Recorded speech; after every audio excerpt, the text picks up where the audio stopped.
Gimana? Apa kabar? Baik. Baik, sebelum kita belajar, baca doa dulu.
Siapa?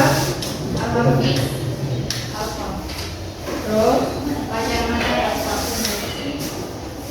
Reza Aulia apa? Putrinya dia? Apa? 2, 3, 4. Reza Maula apa? Rizky Saputra Izin. Supriyati Sakit.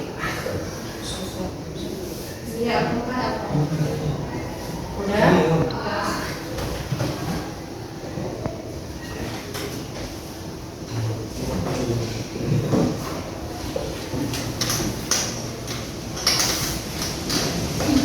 Baik, minggu yang lalu kita sudah membahas masalah apa? Materi apa?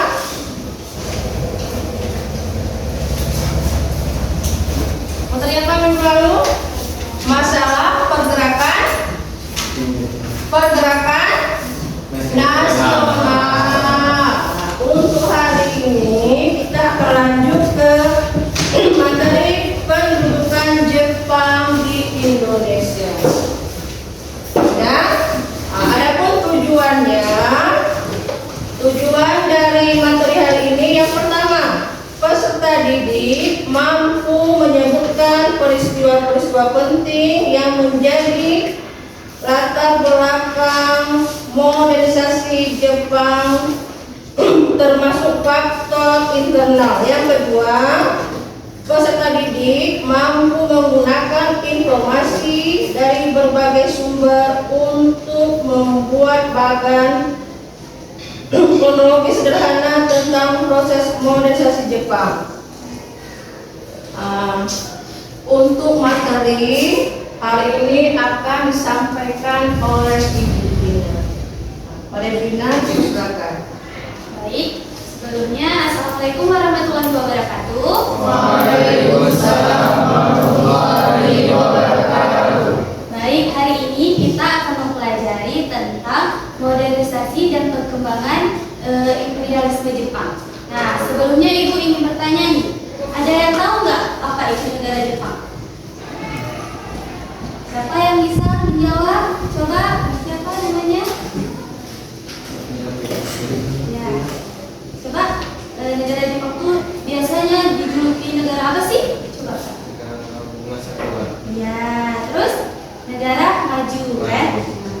Jadi negara Jepang ini adalah merupakan negara maju yang menciptakan teknologi, industri, baik dari ekonomi maupun sosialnya.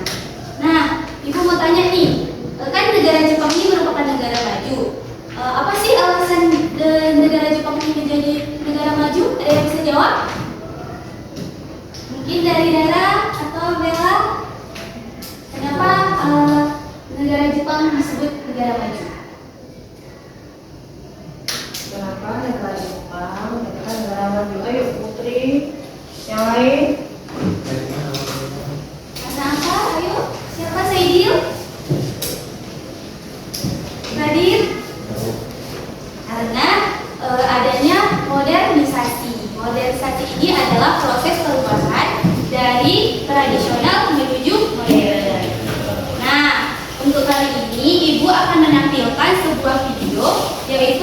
Mengapa Jepang menjadi maju? Negara Jepang menjadi maju. Ibu harap kalian bisa menyimak video dari awal dan sampai akhir, dan nanti di akhir video ada soal. Nanti ibu tanya. Ya?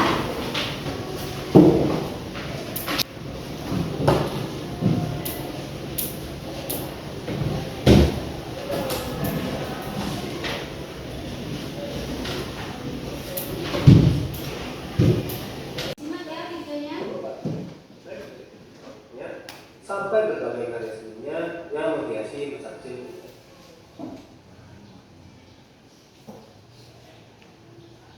Tidak bisa dipungkiri bahwa Jepang adalah negara budaya yang pengaruhnya sangat besar dari dunia global, baik dari elektroniknya sampai berbagai karya seninya yang menghiasi masa kecil kita semua.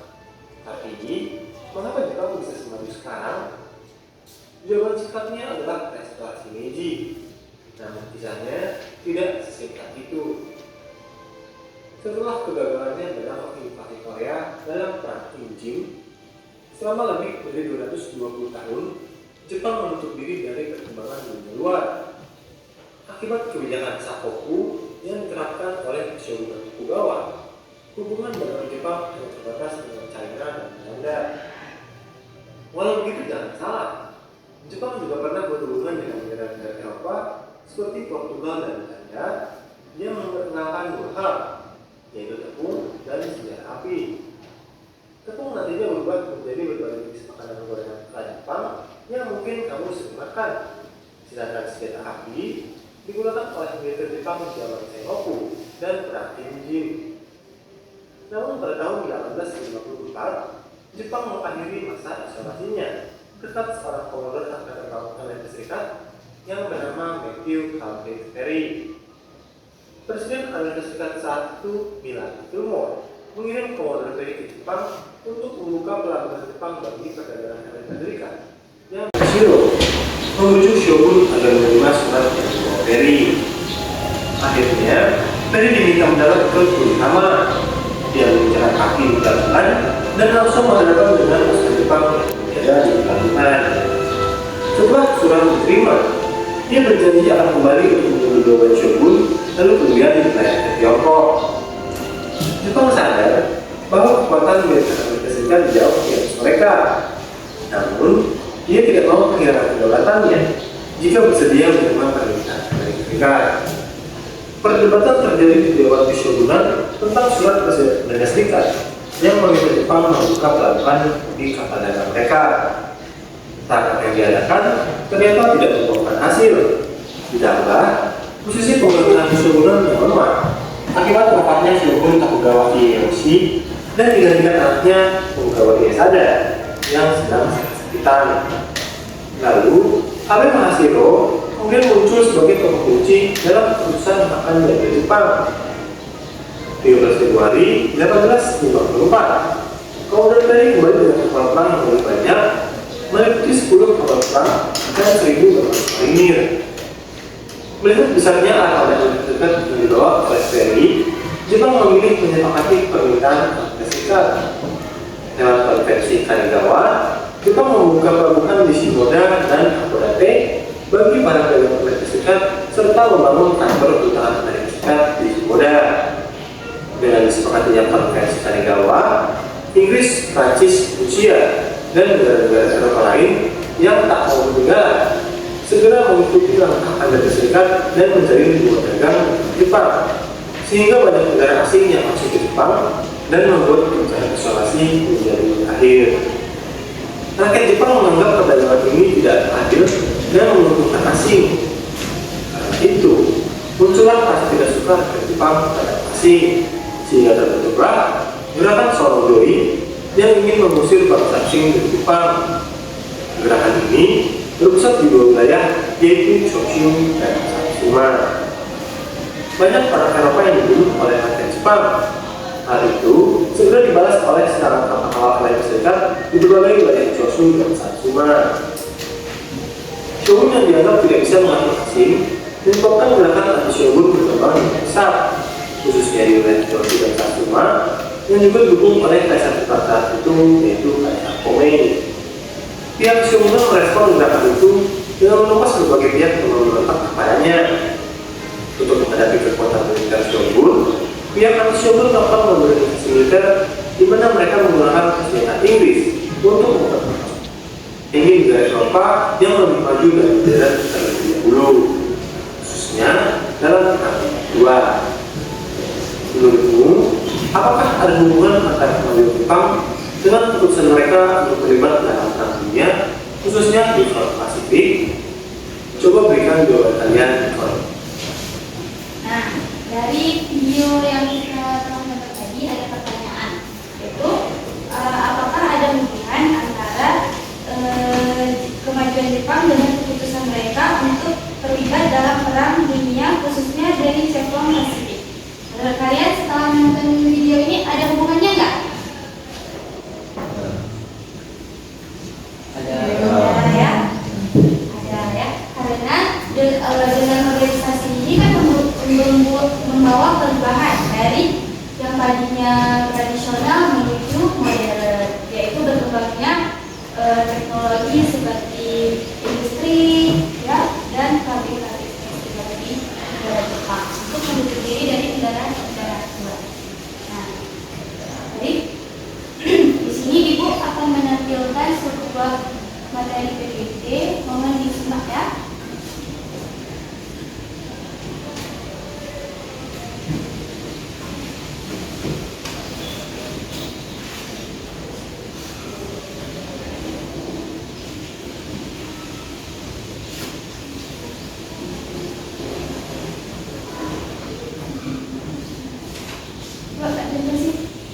Di sini Ibu ingin bertanya nih kepada kalian, negara Jepang itu merupakan negara apa sih? Ya, silakan Dara. Negara Jepang adalah negara yang maju. Beri aplaus kepada Dara.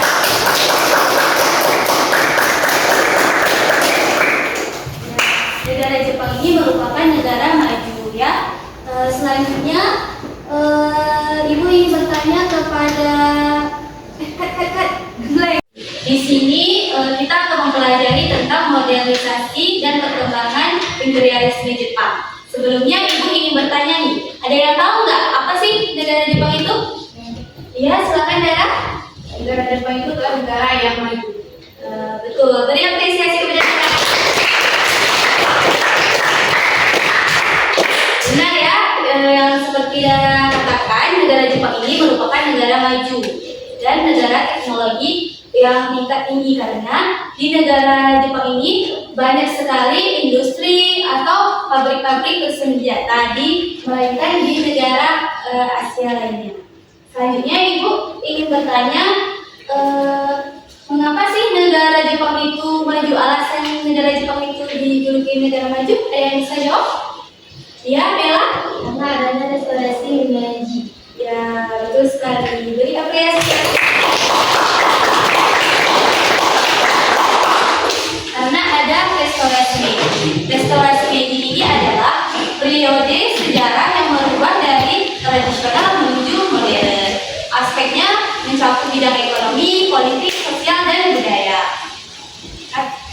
Ibu akan membahas tentang materi modernisasi dan perkembangan imperialisme Jepang.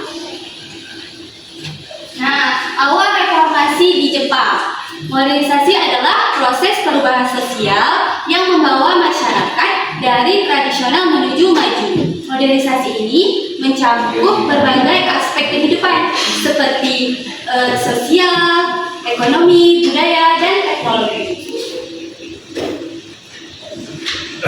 Selanjutnya, situasi politik dan sosial Jepang sebelum modernisasi.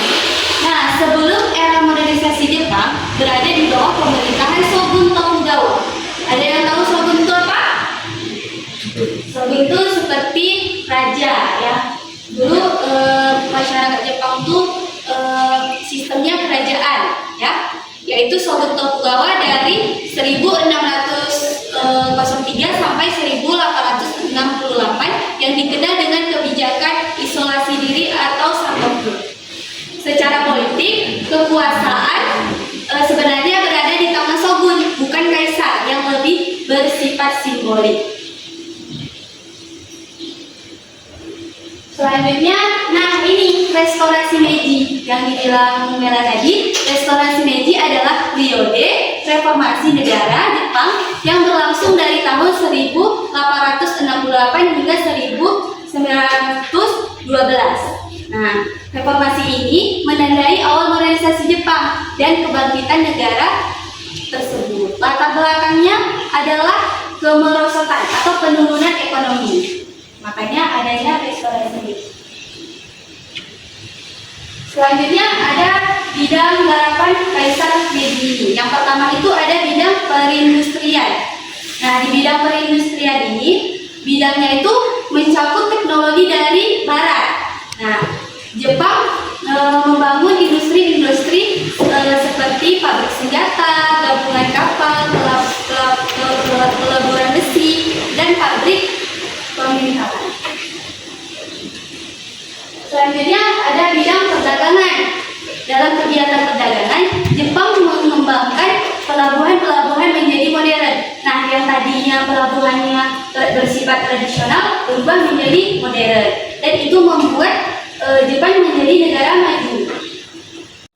Selanjutnya ada bidang militer. Karena ini salah ibu buat slide-nya, jadi bidang militer ini merupakan salah satu bidang yang seperti membuat senjata, membuat bom. Jepang kan merupakan negara yang maju dengan teknologi seperti membuat robot, gitu kan? Selanjutnya ada bidang pendidikan. Jepang ini mewajibkan masyarakatnya untuk wajib belajar. Nah, setiap masyarakat untuk memiliki rasa cinta kepada tanah air, semangat pantang menyerah, dan berani. Nah, Jepang ini di negara Jepang mewajibkan untuk sistem belajar ya. Selanjutnya ada bidang sosial. Nah, di bidang sosial ini sebelumnya Jepang ini memiliki kasta atau kelas-kelas ya. Ada yang tahu kasta kan? Stratifikasi sosial.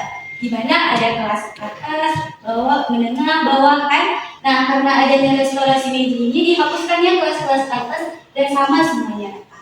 Selanjutnya ada bidang hukum. Nah, di bidang hukum ini restorasi Meiji itu mengikuti konstitusi seperti di Jerman. Nah, selanjutnya ada imperialisme Jepang.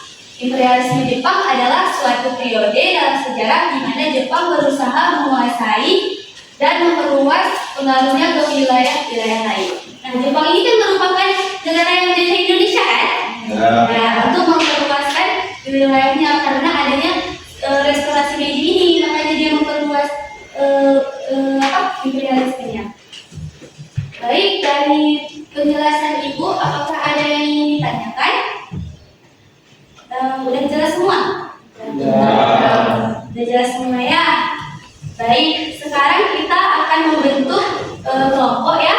Tolong bentuk 3 kelompok. Boleh diatur terus? Langsung aja nak, ini kan yang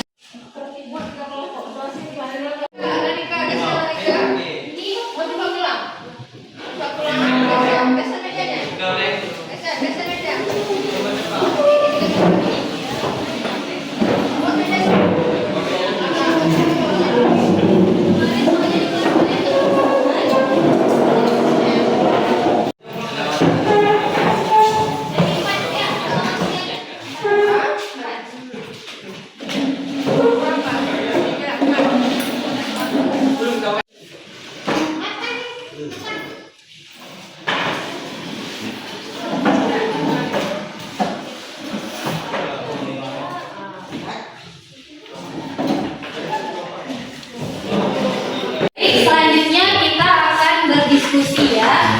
Nah, di sini Ibu telah menyediakan LKPD, Laporan Kerja Peserta Didik. Nah, di sini kalian ada beberapa pertanyaan, ada 3 pertanyaan. Kalian jawab, nanti kita diskusikan masing-masing ya. Ini kelompoknya Ibu bagi, ini kelompok 1, kelompok 2, kelompok 3, kelompok 4. Nah, silakan ambil kertasnya masing-masing.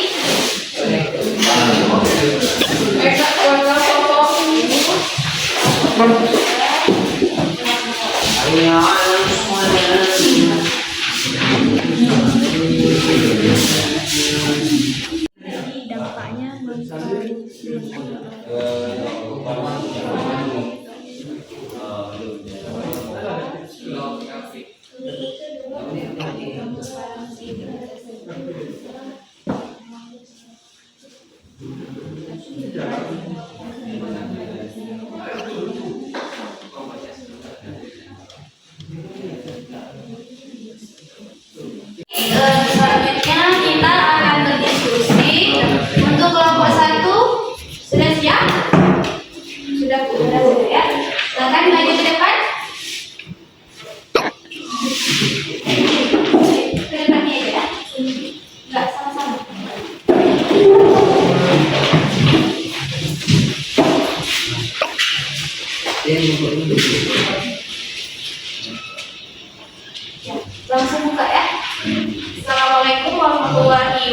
wabarakatuh. Waalaikumsalam warahmatullahi wabarakatuh.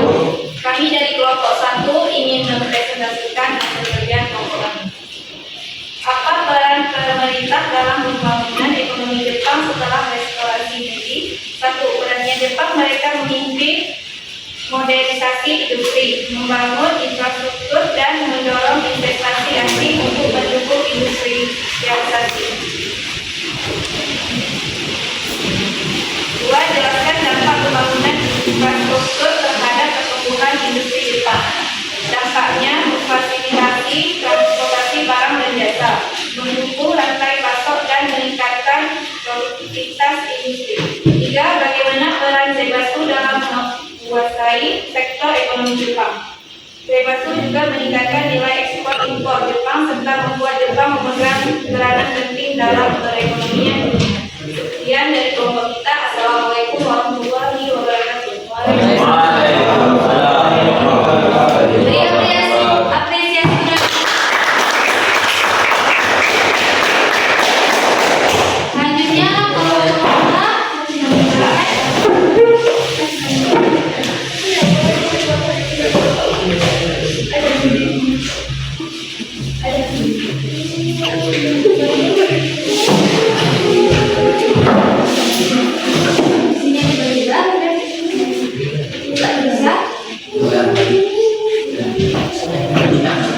Assalamualaikum warahmatullahi wabarakatuh.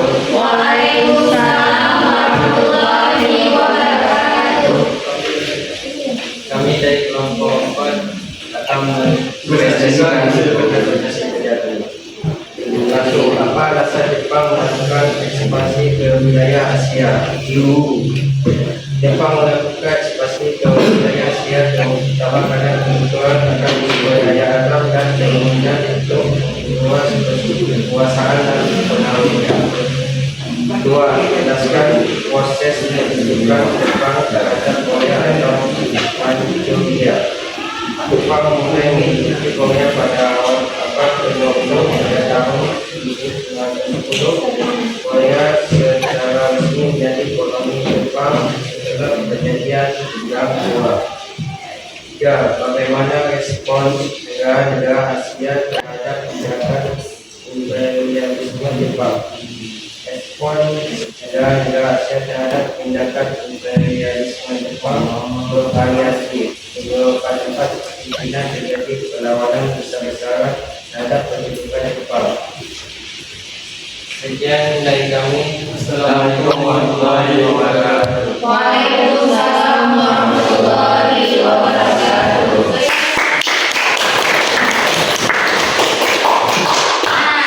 Tadi kan kita sudah melakukan diskusi. Selanjutnya Ibu akan melakukan evaluasi apakah materi hari ini terserap dengan baik. Kita akan melakukan evaluasi ya. Silakan buka handphonenya masing-masing.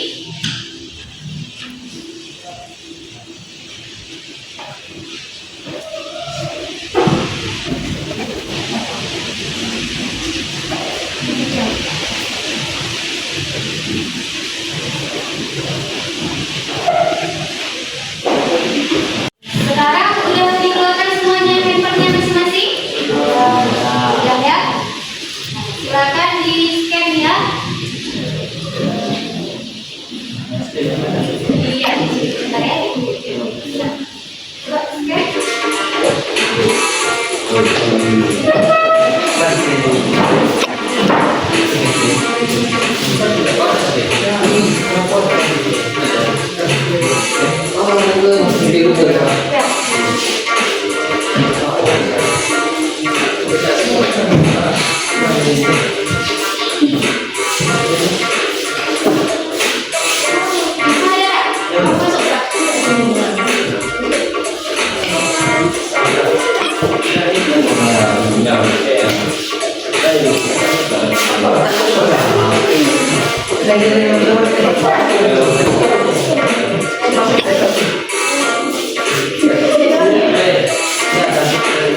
Siapa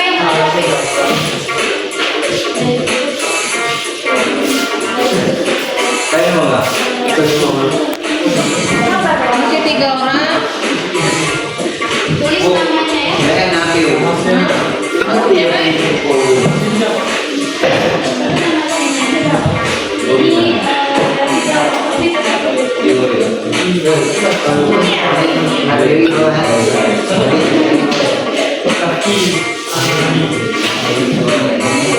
Udah semuanya?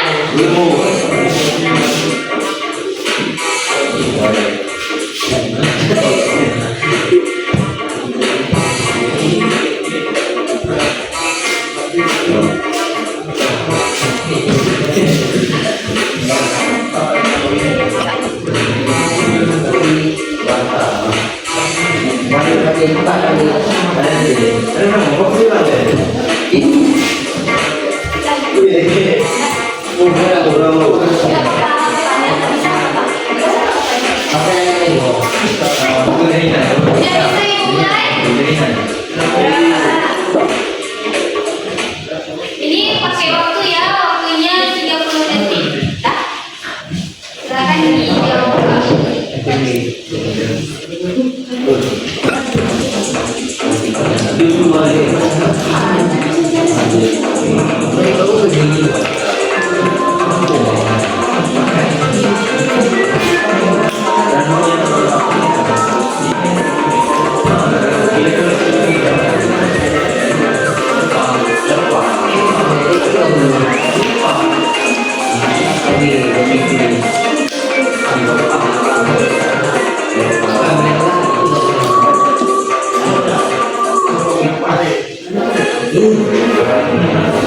Ya, ada beberapa orang yang menjawab kurang lebihnya 1 ya. Yang betul adalah teknologi industri di Eropa.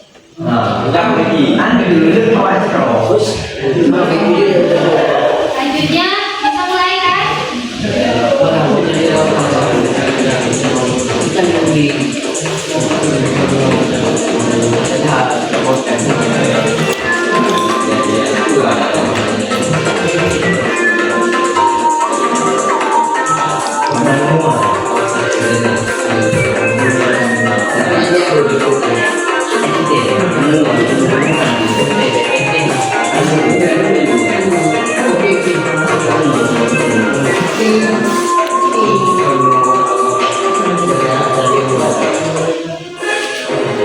Ya, banyak yang jawab perjanjian Algawa ya, betul ya.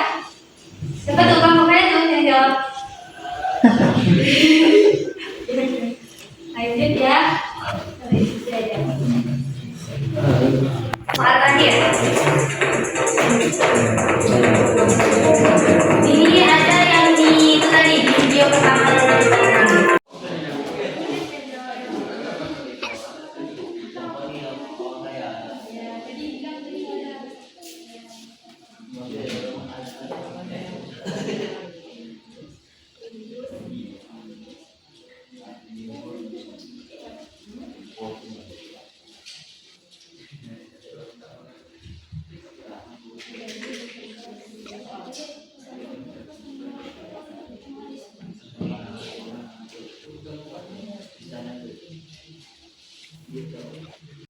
Terima kasih Pak Bukina yang telah menjelaskan materi pendudukan Jepang di Indonesia.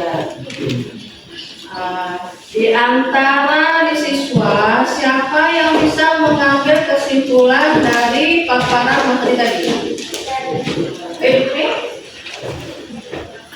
Transformasi drastis yang mengubah Jepang dari negara kaya menjadi kekuatan industri dan militer modern. Oke, terima kasih.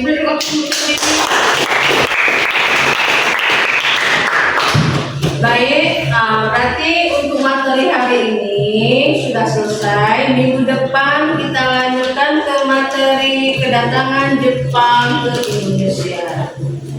Dan kita akhiri dengan membaca ayat puisi.